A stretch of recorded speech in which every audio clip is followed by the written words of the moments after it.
ولقد خلقنا الإنسان ونعلم ما توسوس به نفسه ونحن أقرب إليه من حبل الوريد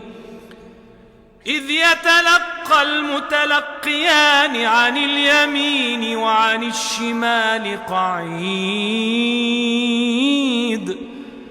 ما يلفظ من قول إلا لديه رقيب عتيد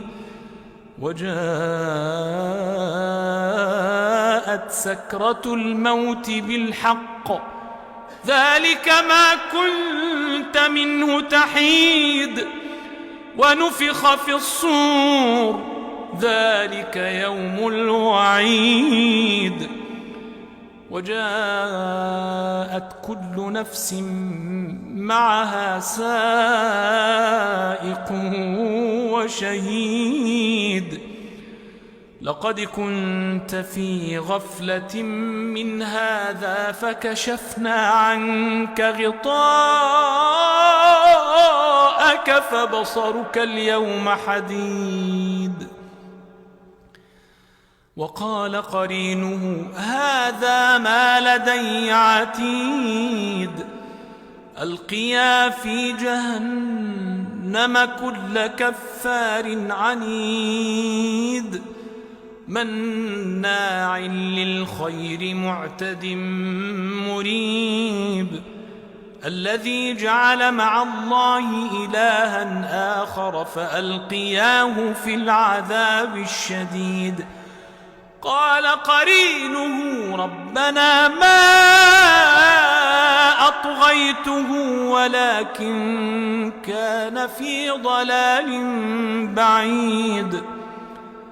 قال لا تختصموا لدي وقد قدمت إليكم بالوعيد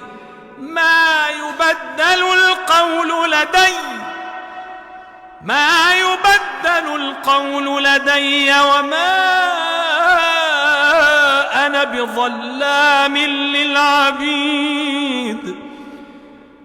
وما أنا بظلام للعبيد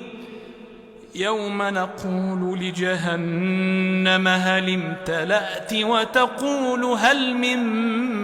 مزيد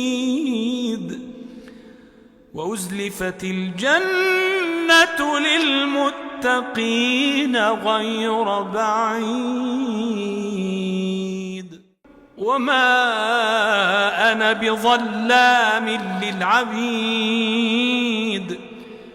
يوم نقول لجهنم هل امتلأت وتقول هل من